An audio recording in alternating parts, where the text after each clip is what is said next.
Welcome back to Chasing the Village. Again, my name is Garrick Haynes, and we're going to continue this series and get you underway with editing your account and getting your alerts set up. This is the meat and potatoes of this site and the part that you've probably been waiting on after all the boring personal account stuff. What we're going to do is we're going to go into view alert and on this series, then we're going to go into the edit alert on the next series.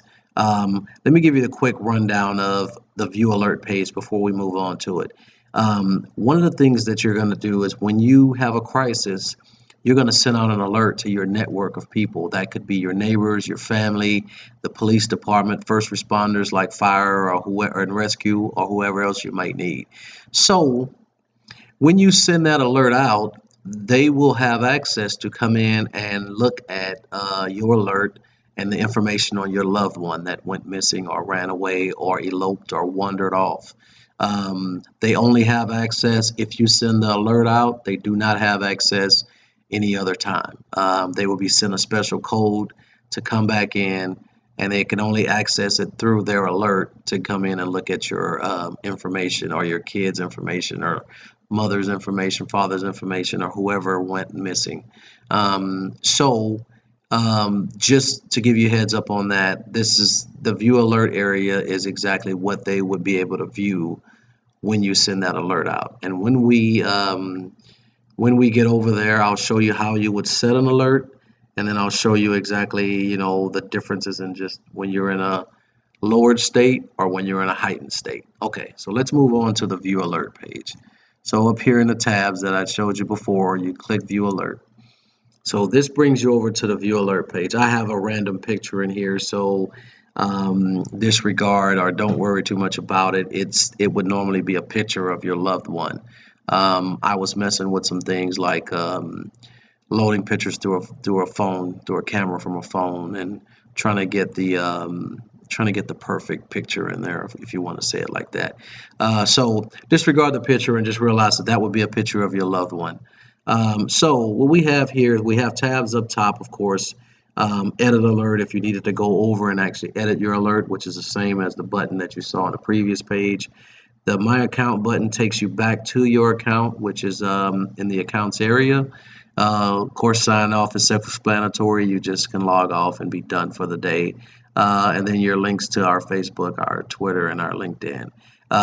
As usual, as you've seen on the other pages, the Chasing the Village logo takes you back into the account page. It brings you back one page from where you are, or one area from where you are. Now, when we come down to the A card, basically, where you can see the information on your loved one, we start out here where it says click or hover icon for important info.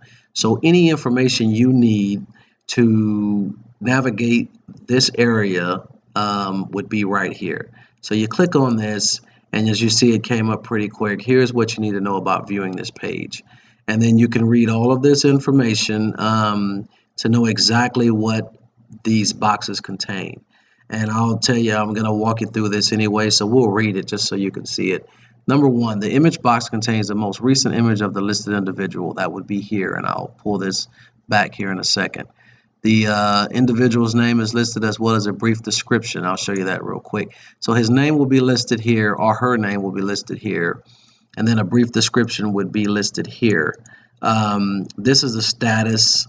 If you set an alert, this would turn into a red set of red text that says, hey, my person's missing. We need your help. Here's the date and time that he left. Something to that effect. So going back in here, as you saw that, the status box keeps you informed of active alert or non-alert normal status of the individual. That's what I just talked about, where it turns red if you're in an alert state. And the only way that anyone coming in here besides you would see this is if it's already in an alert state. Listed on the right is the name, date of birth, and appropriate contact information for this individual. Let's take a look at that.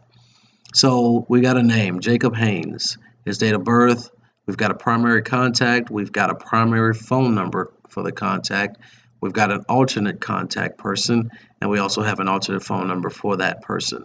So if someone can't get a hold of you because they found your kid or your mother or someone that you've been assigned to take care of, they've got someone extra that they can call.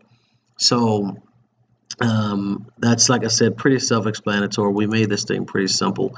And then here we've got the navigation buttons for this emergency alert card is located at the bottom of this page. The buttons are titled Profile, Statistics, Snapshots, Contact, and Alert when applicable.